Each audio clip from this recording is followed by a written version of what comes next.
Mari kita tundukkan kepala dan kita berdoa. Kami mengucap syukur kepada Tuhan untuk hari di mana kami boleh belajar sebagian dari firman-Mu yang begitu luas, lebar, dalam. Satu harapan kami, Roh Kudus-Mu akan menjelaskan kepada kami semua, supaya kami boleh melihat betapa Engkau luar biasa di dalam kehidupan kami. Kami boleh selalu setia kepada-Mu di dalam segala hal. Hanya di dalam nama Tuhan Yesus Kristus kami berdoa dan kami mengucap syukur. Haleluya. Amin. Apakah suara saya ketahui? Mari kita buka landasan uraian firman Tuhan ini dari Ibrani 11 ayat yang pertama.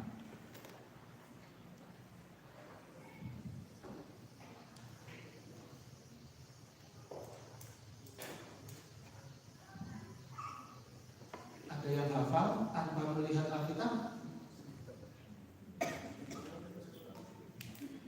Kalau ada yang hafal, boleh silakan. Ada?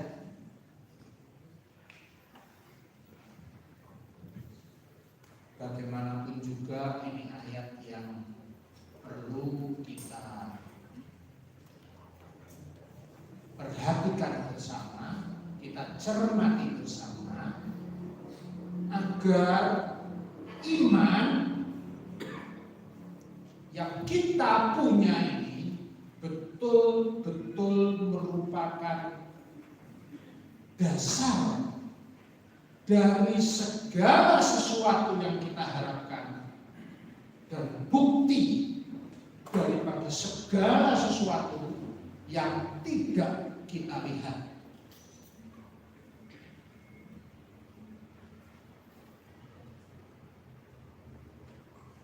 Ketika saya membaca tema ini, maka penjelasan berikutnya adalah tidak nampak, Yesus dalam hati orang percaya karena iman kepadanya.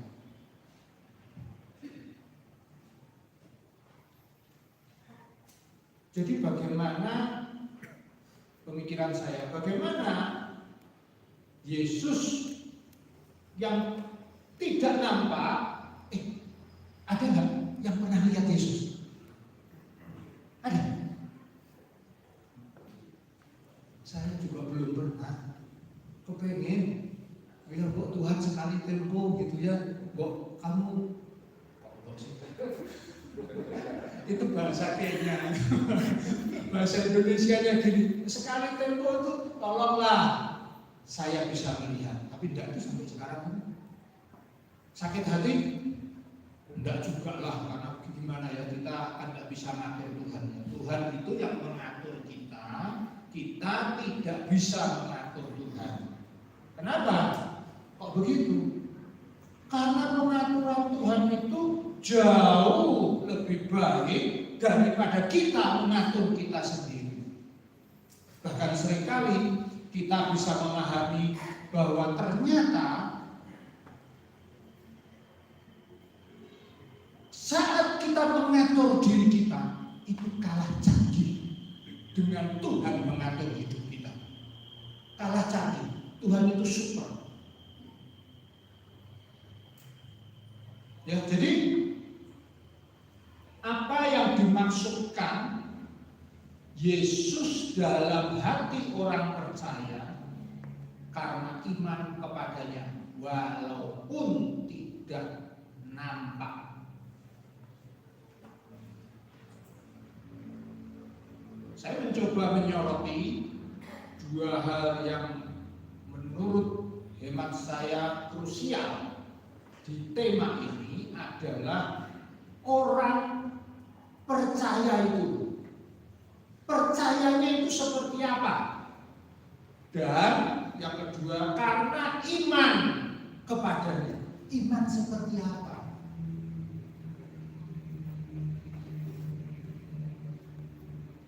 Kita pasti akan sering mendengar, kamu harus percaya, percaya aja. Makanya ada nyanyian ya, percaya saja, gitu ya. Kamu harus beriman kepada Tuhan, harus beriman. Iya, kalau yang nyuruh harus ke kita, tapi kalau kitanya tidak bisa beriman bagaimana? Kita tidak bisa percaya bagaimana? Sulit juga ya, sulit, tidak gampang.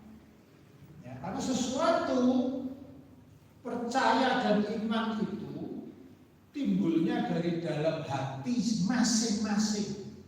Tidak bisa transfer. Berdoa bisa, transfer iman, transfer percaya tidak bisa. Harus timbul dari dalam hati masing-masing di antara Bapak, Ibu, teman-teman, dan saya.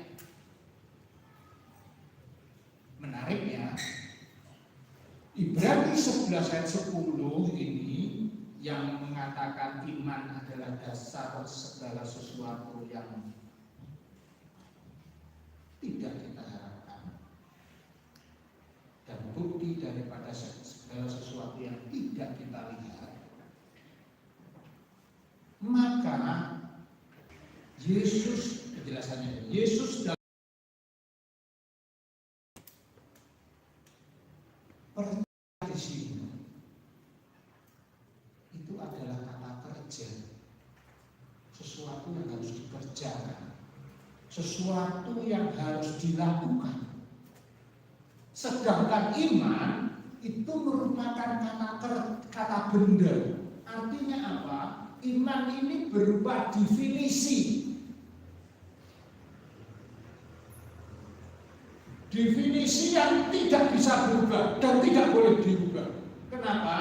Karena semuanya bersumber pada firman Allah. Jadi kalau saya beriman kepada Yesus, maka apakah saya punya definisi, pemahaman apa itu iman kepada Yesus? Kalau saya percaya kepada Dia, apakah saya paham saya melakukan apa, mengerjakan apa? Beda ya. Jadi satu definisi kata benda di dalam firman Tuhan. Perjanjian baru ini kan bahasa aslinya bahasa Yunani Koine. Ya. Nah definisinya itu iman itu tidak boleh dirubah. Iman itu adalah apa? Keyakinan untuk percaya, begitu. Keyakinan kepada Yesus. Nah, dijabarkan di dalam pemahaman itu adalah bahwa ini menyangkut kualitas keyakinan seseorang. Kualitas keyakinan seseorang yang menuntun untuk bertahan, menuntun untuk bertahan. Jadi ada konsep keyakinan di dalam diri seseorang yang menuntun untuk bertahan. Bertahan itu kalau saya ada di sini, walaupun saya ditarik kanan, ditarik kiri, saya tetap di sini. Yakin saya di sini sesuatu tempat yang settle, yang tidak mungkin merubuhkan saya. Jadi saya harus bertahan dengan sekuat tenaga saya. Itu keyakinan, gitu, ya. Dan saya dalam keyakinan itu saya bertahan dan melakukan apapun untuk saya tetap bertahan. Itu definisinya. Jadi ketika kita mengatakan saya beriman kepada Yesus, tapi kemudian kan tantangan hidup ini kan banyak kok, macam-macam loh. Ada Bapak Ibu teman-teman yang tidak punya tantangan hidup, angkat tangan. Saya tidak mau angkat tangan. karena saya benar. Tidak ada seorang pun yang tidak punya tantangan itu. Ketika kita menghadapi tantangan itu, apakah keyakinan kita goyah? Apakah keyakinan kita bergerak? Kalau saya mengatakan saya tadi di sini, apakah saya mencoba lihat kanan kiri dari tantangan hidup, kemudian saya mencoba, sepertinya kalau kesini tidak apa-apa, begitu ya? Nah itu bukan iman, bukan. Karena apa? Karena Bapak, Ibu dan teman-teman dan saya bergerak dari posisi tersebut. Paham ya? Itu definisinya. Caranya bagaimana? Macam-macam. Ya. Caranya macam-macam. Itu yang disebut percaya. Misalnya caranya, karena saya tadi berkata di sini, saya tidak mau bergerak, saya bilang kepada siapa Pak Yosua gitu, Pak Yosua tolong cari adukan semen kaki saya, supaya saya tidak bisa gerak. Itu bisa. Salah satu cara. Itu cara. Atau saya mengundang beberapa Bapak Ibu untuk pegangin saya dari kanan, dari kiri, depan, belakang, supaya saya tidak bergerak. Itu berarti persekutuan. Memuatkan kita. Macam-macam sebabnya. Caranya bisa macam-macam. Ya, jadi Bapak Ibu, teman-teman dan saya sendiri perlu bisa memahami apa sih yang sebaiknya saya lakukan agar saya tidak berpindah dari iman saya ini.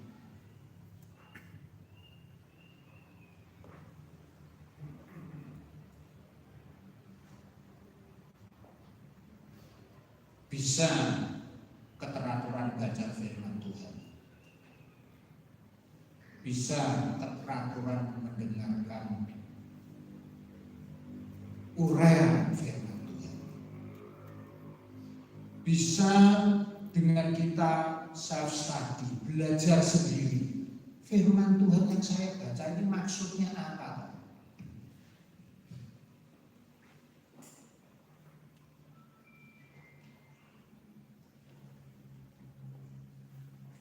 Hati-hati. Bapak Ibu, saudara teman-teman semua, kalau kita mau mempelajari sendiri, itu begini, contohnya aja ya, ini yang saya bicara tentang iman begitu ya. Di dalam kamus bahasa Yunani ada 3 kosakata yang 3-tiganya bisa diterjemahkan dengan iman. Nah, iman yang mana ini? Gitu. Ya, dan iman yang dimaksudkan di sini adalah yang namanya hypostasis. Enggak usah dihafalin, tidak ada ulangan.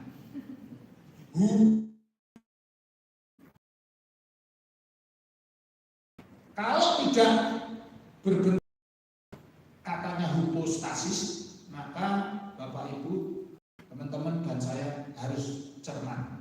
Nanti dulu maksudnya ini apa, gitu. Ya.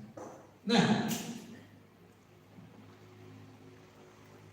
kalau saya mengatakan tadi bahwa semuanya ini berdasarkan kepada firman Tuhan, pertanyaan berikutnya, apakah kita, Bapak Ibu, teman-teman dan saya,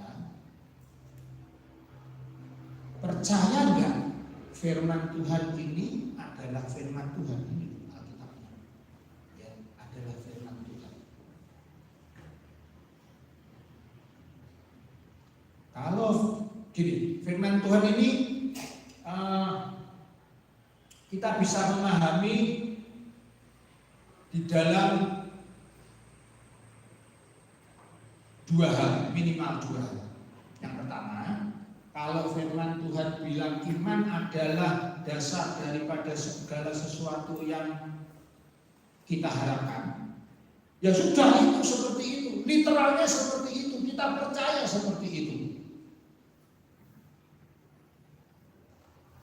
Tapi ada faktor kedua, kita harus melihat juga bahwa seringkali tidak bisa kita mengartikan, bukan seringkali, beberapa tempat di dalam firman Tuhan kita tidak bisa mengartikan secara literal saja. Kalau kalimatnya A ya A artinya, gitu. Nah ini kita sering dapati di dalam paling gampang kitab Wahyu. Kitab Wahyu itu tidak semena-mena kita mengerti secara literal. Kalau di situ dikatakan muncul naga bertanduk 6, patah 1, muncul 2, jadi tanduknya jadi 7 gitu ya. Itu tidak bisa kita menganggap kapan ya ada naga seperti itu ya, nggak bisa. Ya, karena itu kita perlu mentafsirkan, perlu melihat referensi-referensi, jangan yang abal-abal ya. Artinya referensi yang betul-betul itu sesuatu yang sah, artinya valid, begitu ya. Pertanyaannya Pak, gimana caranya Pak supaya kita bisa belajar sesuatu yang sah, yang valid? Gampang Bapak Ibu masuk atau sekolah MTS semua pasti diajarin, ya, pasti diajarin gimana caranya memahami itu. Wah, Pak Andreas bercanda, masa semua ikut sekolah MTS?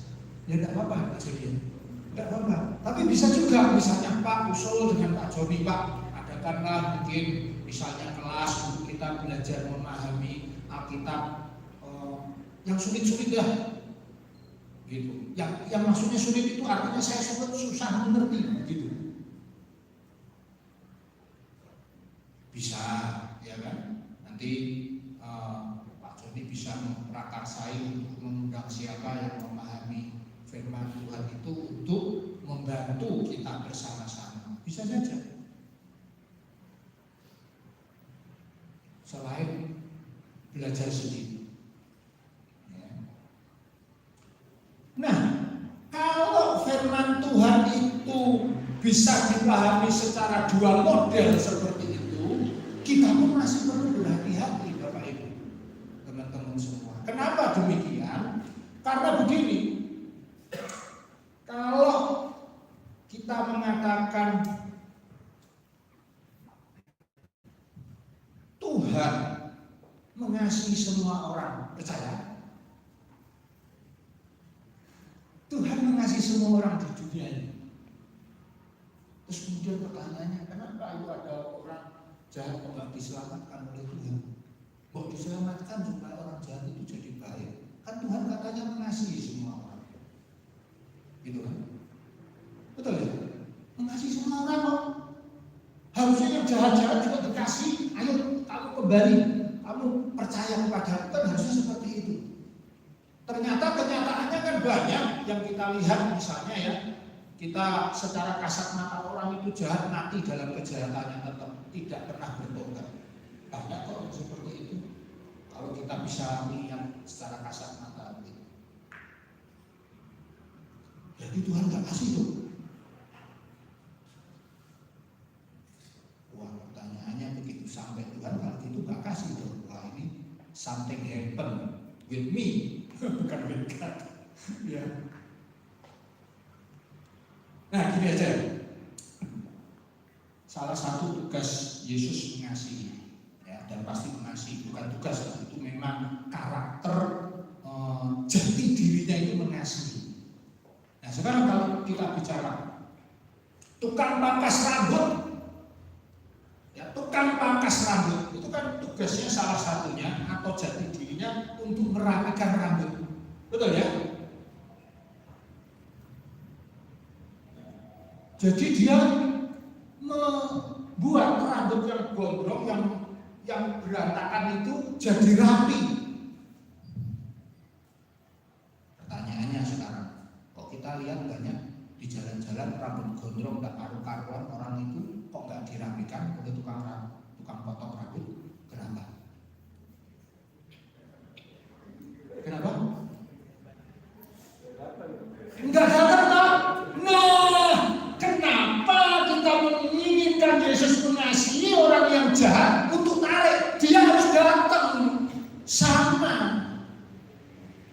Loh dia nggak datang salahnya sendiri. Tuhan Yesus nggak pernah maksa. Iya toh?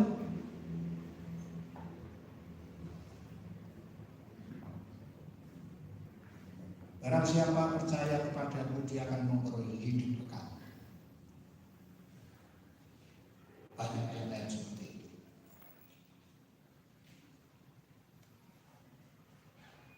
Kasih Yesus itu kasih universal. Kita ketemu kata dorong di dalam bahasa aslinya, maka itu artinya semua berlaku, semua umat manusia berlaku. Tetapi kalau kita ketemu kata karisma, itu spesifik. Tidak semua orang dapat, tidak semua orang menerima, tidak semua orang menikmati. Beda. Jadi prinsipnya gini, Bapak Ibu teman-teman, kita memahami Alkitab ini karena kita orang Indonesia, hindari kita untuk berpikir cepat-cepat seperti orang Indonesia. Tetapi yang cepat-cepat kita mempelajari, loh, zaman dulu ini Alkitab ditulis bagian ini Ibrani 11 ayat 1. Itu seperti apa situasinya waktu itu kok bisa muncul ayat seperti ini? Logis ya Bapak Ibu ya, teman-teman ya. Kenapa? Karena ditulisnya zaman dulu. Kita nggak tahu, kita nggak punya akses untuk siapa Om Petrus atau siapa untuk ketemu, tanya Om dulu kenapa seperti itu, nggak bisa, ada orangnya udah nggak ada.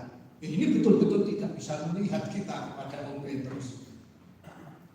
Om Petrus rasulnya Tuhan ya, bukan Petrus yang teman-teman kita yang ada di sekitar kita. Jadi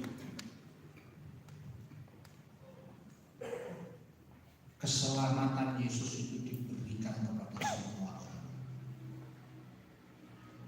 ditawarkan kepada semua orang tanpa kecuali. Yang mau datang, terima. Yang siap datang, rela datang, terima. Rela datang dalam arti bisa Bapak Ibu atau teman-teman dikasih tahu sama temennya lagi. Ini loh gini-gini Tuhan Yesus itu seperti ini. Oh masa? Oh iya Tuhan, kita berminat ya, saya tak datang. Kemudian dijelaskan lagi kita percaya. Itu juga termasuk, gitu ya. Termasuk konteks bahwa kita rela atau mau datang. Nah, seringkali yang terjadi kan seperti itu. Kan tidak mungkin kita lahir dari ibu kita nangis itu langsung saya percaya Yesus, kan mungkin. Ya nggak ada seperti itu ya, nggak ada. Nah, kalau kita berpikir seperti itu, ya kita berpikir kalau Alkitab tadi kita secara literalnya seperti itu ya sudah artinya seperti itu, jangan sampai kita berlakukan pada seluruh isi Alkitab.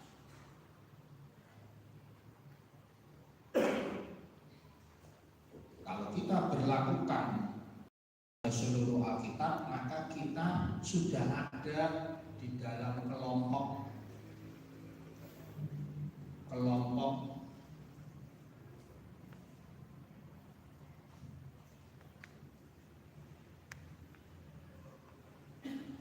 orang-orang yang kalau tidak bisa dimengerti dengan akal, tidak mau terima.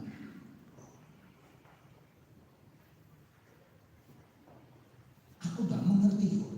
Berarti ini bukan firman Tuhan. Kalau Tuhan mengasihi tentu memberikan pengertian kepada saya. Jadi saya tidak mau mengerti. Saya tidak mau terima. Nah, hal ini perlu kita hindari, Bapak Ibu.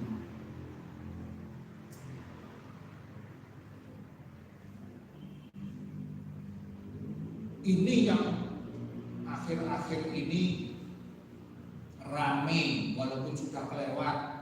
Walaupun munculnya di awalnya itu tahun 1999 gitu ya. Nah, kita kenal itu mereka menyebut dirinya Kristen progresif gitu ya. Tapi saya tidak ngomong ini dulu. Ibu nanti lain waktu. Ya itu nggak bisa dibicarakan secara singkat. Nah, secara pribadi kita tidak sepakat kalau mereka menyebut dirinya Kristen. Kenapa? Karena kalau Kristen itu artinya pengikut Kristus. Kalau pengikut Kristus berarti dia percaya akan seluruh Alkitab, baik secara literal ataupun bisa ditafsirkan beberapa bagian. Ya, tidak semua secara penafsiran literal. Gitu. Nah mereka mengajarkan ya seperti itu, nggak masuk akal, nggak diterima, jangan. Ya, bukan itu. Nah, contohnya seperti ini. Saya bicara dengan satu ahli masak, satu ahli bangunan. Ya. Kalau saya bicara dengan ahli masak, maka saya mengatakan begini loh resepnya, ya begitu ya. Begini loh resepnya, begini loh ramuannya, ya betul ya, betul ya ibu ya. Atau yang hobi masak. Ya. Tapi kalau saya ngomong dengan ahli bangunan, saya kan bilang begini loh strukturnya, begini loh konstruksinya, begitu kan? Supaya apa? Supaya kuat. Ahli masak tadi supaya apa? Supaya enak. Coba kalau dibalik. Ahli bangunan, begini loh resepnya supaya enak. Waduh, bangunan supaya enak gimana caranya? Enggak bisa. Atau saya menyatakan kepada yang ahli masak, begini loh strukturnya. Sebetulnya sama aja, struktur itu kan ada A, B, C, D, E seperti resep gitu kan. Tapi kan istilahnya bukan untuk makanan.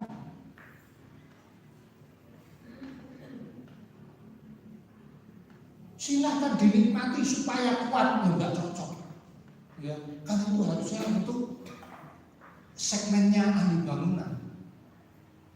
Kalau bangunan supaya enak, tidak cocok juga, itu segmennya ahli masak.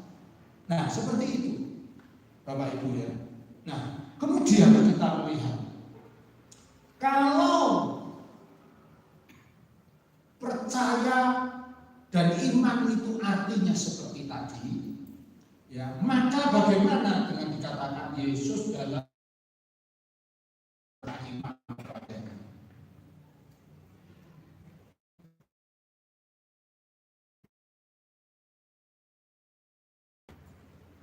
Ada satu ayat yang menarik untuk membantu kita sebelum kita lebih lanjut lagi. Yesaya 55 ayat 9. Di situ dikatakan seperti tingginya langit dan bumi, demikianlah tingginya jalanku dari jalanmu, rancanganku dari rancanganmu. Munya manusia, punya Allah. Jadi jalannya Allah dan jalannya kita itu seperti tingginya langit dan bumi. Ada yang ngitung tingginya langit dan bumi berapa kilometer? Tidak ada, tidak bisa, tidak keukur. Itulah menunjukkan bahwa bedanya jauh rancangan Tuhan dan rancangan manusia. Kalau kita aplikasikan pada diri kita, maka begitu hebatnya rancangan Tuhan terhadap diri saya daripada saya merancang diri saya sendiri.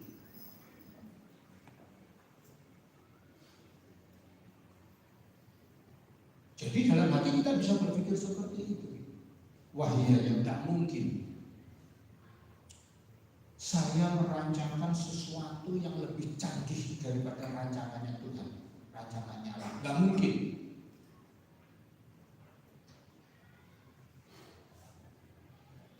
Mungkin Pak? Ya mungkin, itu di acara mimpi kali ya. Ya mungkin. Ya, mimpi kok, ya mungkin semua bisa. Ya, tetapi di dalam faktual kehidupan tidak bisa. Kita perlu tahu mana ranah kita yang kita bisa mengerti, mana ranah Tuhan yang sebagian kita tidak bisa mengerti. Walaupun aku tidak melihat, tapi aku tetap percaya itu sesuatu yang keren. Keren.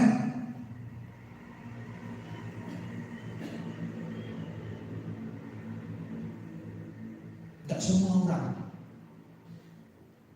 bisa mencetuskan itu dari dalam hati.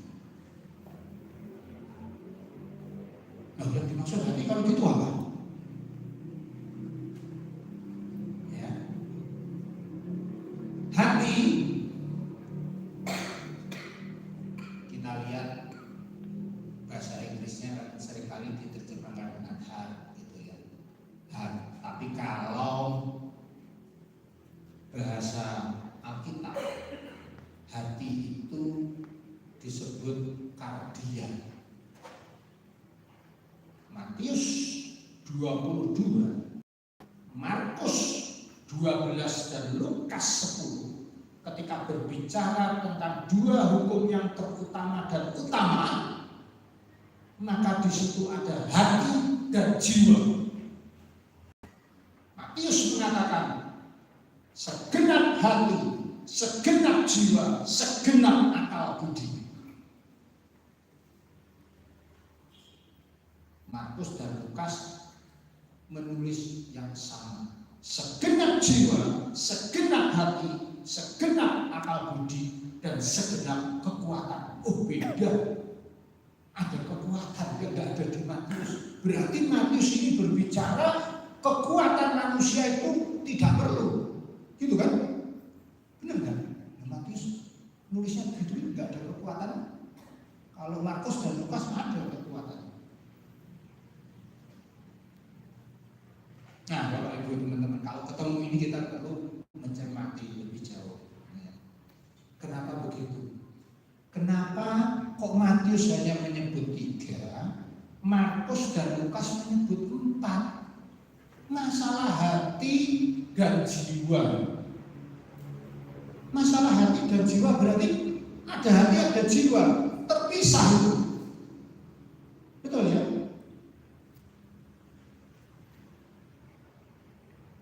Betul, hati dan jiwa terpisah. Ya, inilah pemahaman konsep model Indonesia. Model Eropa, model Amerika, dunia barat. Konsepnya begitu, hati dan pikiran berbeda. Lah, Pak, berbeda kok, Pak. Ini Matius, Markus, Lukas nyebutnya juga beda kok. Ya. Tapi Bapak Ibu, pada saat itu Yesus berkata kepada orang-orang di sekitarnya, karena pada zaman itu bahasa Yunani itu wajib dilakukan untuk bahasa sehari-hari. Wajib, tidak melakukan masuk penjara, nekat kepala lepas. Itu udah. Jadi mau nggak mau harus pakai bahasa Yunani. Maka Yesus pakai konsepnya bahasa Yunani.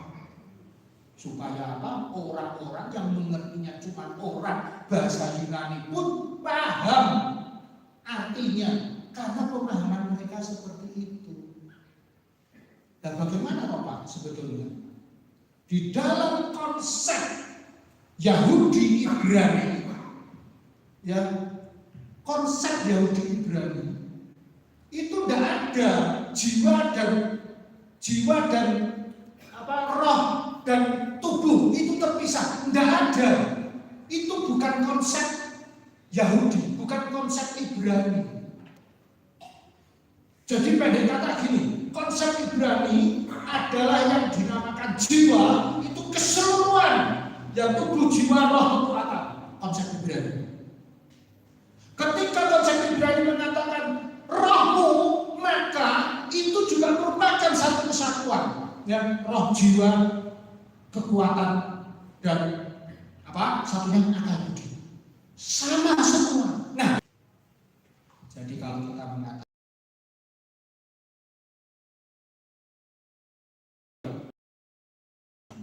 kalau jantungnya nggak ada, wah ya bertahan beberapa detik atau menit saja. Kemudian kita akan jalan-jalan nggak tahu kemana. Sesuai dengan keyakinan masing-masing. gitu kan? Keyakinan kita mau kemana? Tetapi tidak. Jadi ketika kita mencoba memahami sekarang, oh berarti di dalam perjanjian baru ini, kalau ada firman mengatakan hati, jiwa, roh, kekuatan, akal budi, itu berarti keseluruhan unsur di dalam kehidupan manusia. Ya, jangan dikotak-kotakkan, jangan dibagi-bagi. Karena itu konsepnya bahasa Yunani dan bahasa Latin memang seperti itu. Tapi di perjanjian lama kan sudah banyak dikatakan jiwa, ya, hati, gitu kan ya, akal budi ada di dalam perjanjian lama, kan? Kekuatan ada. Nah, semua itu merupakan satu perwakilan untuk mewakili keseluruhan hidup manusia. Jadi kalau kita mengatakan saya beriman, nggak bisa cuma hatiku beriman, nggak bisa. Harus seluruh kehidupan. Kalau saya berkata percaya saya mengerjakan, nggak bisa itu cuma saya ngomong aja. Nah ini tantangannya Bapak Ibu, betul ya? Ini tantangannya kan. Kita semua kan pernah jatuh kan? Untuk melakukan percaya itu kadang-kadang kita nggak percaya kan kepada Tuhan walaupun firman-Nya ada, betul ya? Saya angkat tangan karena saya pernah, ya. Saya mencoba melakukan percaya, tetapi dalam hati saya bilang saya meragukan. Itu bukan percaya.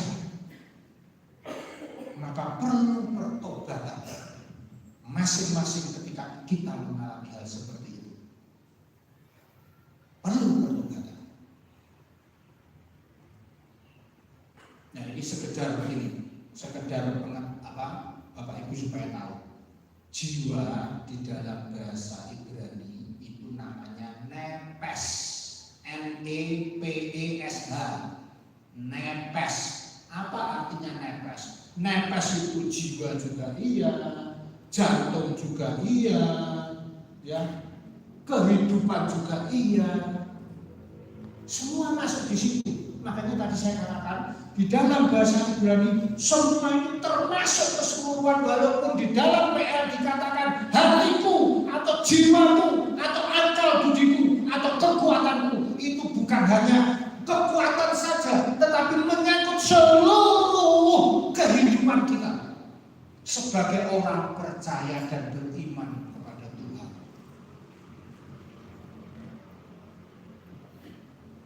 Kalau sampai di situ nggak nampak nggak apa-apa, betul nggak?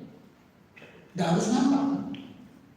Tapi yang jelas, ketika kita mengungkapkan seluruh kerinduan kita kepada Tuhan, suatu kali kelak kita akan menikmati. Kapan? Nggak tahu, tergantung Tuhan. Seperti tingginya langit dan bumi. Minta boleh.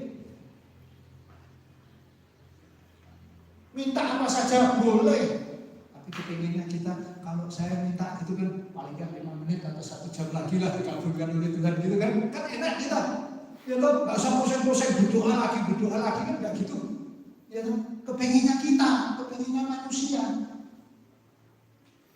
Tapi rancangan Tuhan dan rancangan kita seperti tingginya langit dan bumi. Di dalam permohonan kita dengan ucapan syukur, maka kita sangat meyakini bahwa rancangan Tuhan terhadap diri saya adalah yang terbaik. Walaupun aku tidak melihat, namun aku tetap percaya. Aku tetap punya harapan bahwa Tuhan mendengar permohonan saya.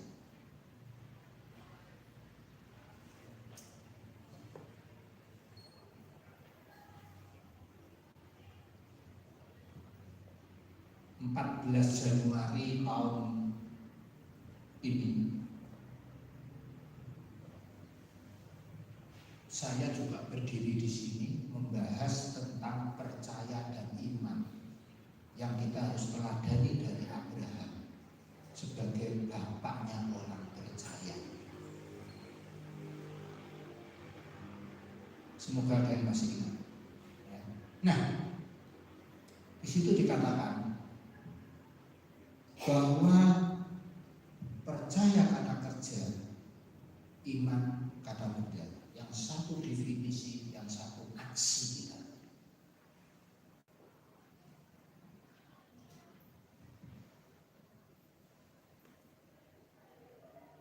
Kalau saya pada waktu itu, ya kalau Bapak Ibu ingat, pada waktu itu saya masuk di dalam proses kehidupan saya sendiri. Ya, bagaimana melalui perjuangan iman, walaupun dokter mengatakan saya tidak mungkin punya anak, tetapi Tuhan memberi saya anak. Saya perjuangan masing-masing belum tentu sama seperti saya, ya, berbeda-beda.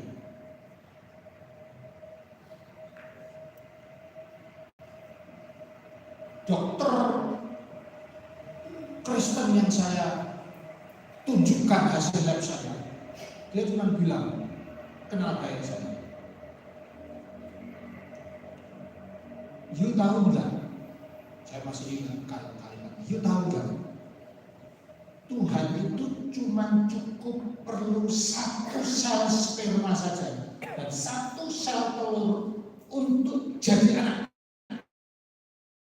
Miliaran dan perlu berjuta-juta, satu saja.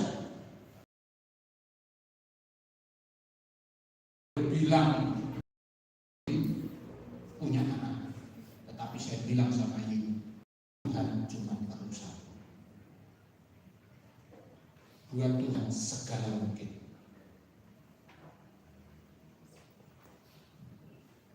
Apakah langsung seminggu kemudian istri saya hamil? Enggak loh. Sebulan enggak. 2 bulan enggak juga. Tetapi kekuatan kata-kata firman dari dokter ini menguatkan saya. Sehingga saya mengatakan waktu itu ya, oke, Abraham ini nunggu punya anak berapa tahun? 25 tahun. Ishak berapa? 20. Yakob 15. Jadi saya bilang sama Tuhan, kalau Yakob sanggup menunggu 15 tahun, Ishak sanggup menunggu 20 tahun, Abraham menunggu 25 tahun. Jangankan 25 tahun Tuhan. Aku percaya kepadamu berdasarkan firman dan keyakinan saya. Kau mampu membuat segala perkara buat hidup saya. Walaupun saya tidak punya anak, saya tetap percaya kepadamu bahwa itu merupakan yang terbaik buat saya dan istri saya.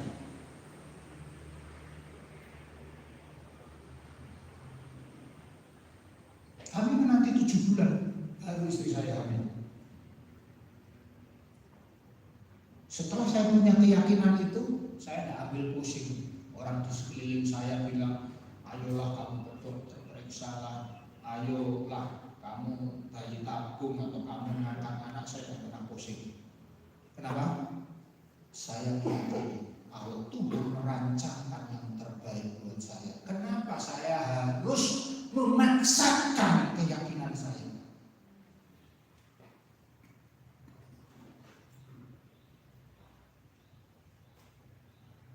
Saya latar belakang saya Chinese.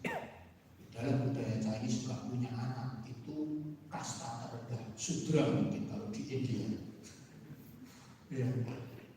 Ya udah saya bilang sama istri saya, pokoknya Tuhan memberikan yang terbaik buat kami.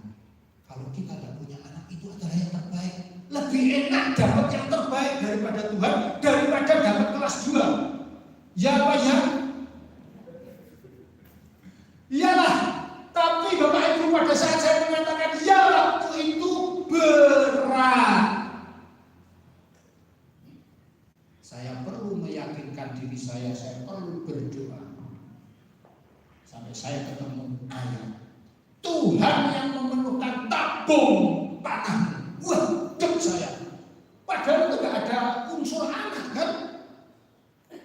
Ketika saya membaca firman itu di dalam Mazmur, saya nangis di ranjang. Nangis habis-habisan. Kenapa? Saya bilang, Tuhan, ampuni saya. Saya tidak percaya kepadamu. Paling tidak separuh percaya, atau 3/4 percaya, atau 90% percaya. Tapi aku yakin bahwa 90% percaya itu bukan percaya. Sekarang aku mau serahkan itu semua kepadamu. Ya segitu. Ya udah, nggak mikir lagi. Maksudnya nggak mikir aneh-aneh. Udah, Tuhan cuma butuh satu, perencanaan Tuhan yang terbaik. Maka 7 bulan kemudian kaget saya. Ya kaget. Ketika istri saya hamil, dicek positif. Wih, kaget saya. Loh, saya ingat, oh ya Tuhan cuma perlu satu. Perlu satu. Satu sel sperma, walaupun dokter bilang tidak mungkin punya anak.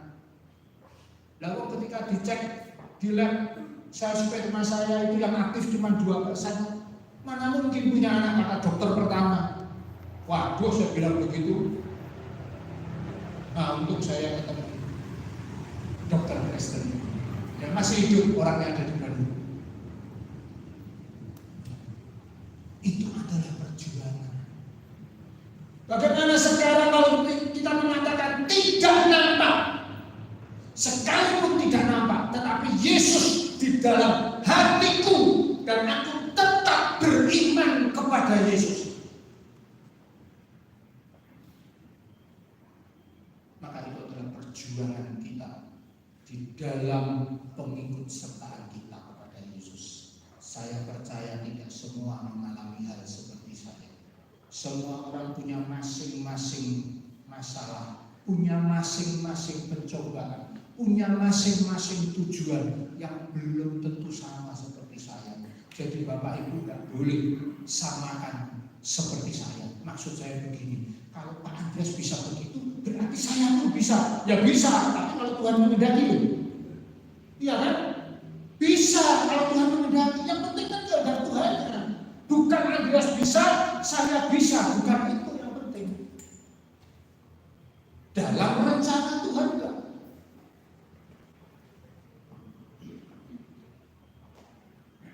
Jadi, Bapak Ibu teman-teman semua, Yesus di dalam hatiku sebagai orang percaya, karena imanku kepada Tuhan, firman Tuhan, maka itu akan menjadi kekuatan bagi kita untuk menghadapi semua tantangan di dalam kehidupan ini, apapun itu.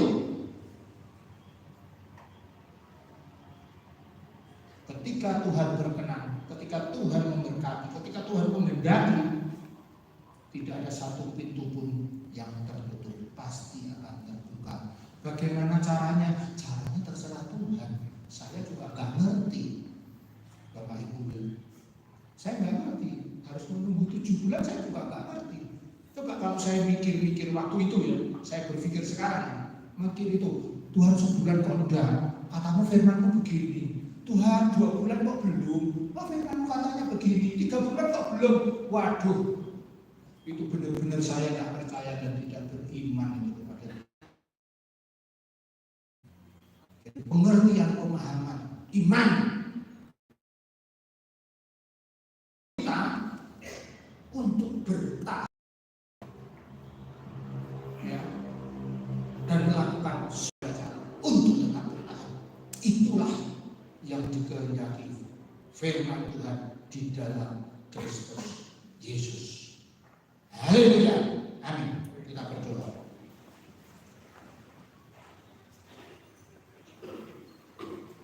Tuhan, hamba-Mu sudah menyelesaikan apa yang sudah Engkau tanamkan di dalam hati hamba-Mu ini. Terima kasih untuk pengertian-pengertian baru yang Tuhan sudah sampaikan kepada kami semua. Terima kasih untuk keyakinan-keyakinan baru yang Tuhan tanamkan di dalam kami satu persatu. Terima kasih memberikan kepada kami hikmat untuk mengerti bahwa iman dan percaya kami hanya kepada Tuhan, didasari dengan satu keyakinan, seperti tingginya langit dan bumi, demikianlah tingginya dari jalanmu Tuhan dan jalanku. Ampuni kami kalau kami masih bisa meragukan firman-Mu. Ampuni ketidakmengertian kami, ampuni ketidakpahaman kami. Kami berdoa Tuhan, supaya Tuhan memberikan karunia demi karunia kepada kami satu persatu, untuk kami boleh semakin hari semakin memahami firman Tuhan, semakin hari kami boleh semakin mengerti lebih banyak lagi akan firman Tuhan. Ada kerinduan demi kerinduan untuk kami bersekutu, untuk kami melakukan pemahaman firman Tuhan, untuk kami sharing satu dengan yang lain, untuk saling menguatkan. Kiranya Tuhan mengingatkan kepada kami semua, firman adalah ya dan amin. Hanya di dalam nama Tuhan Yesus Kristus yang penuh dengan kasih, kuasa, dan berkat, kami alaskan dan kami mau serahkan doa, ucapan syukur dan permohonan kami di dalam nama yang ajaib. Terima kasih Tuhan. Haleluya. Amin.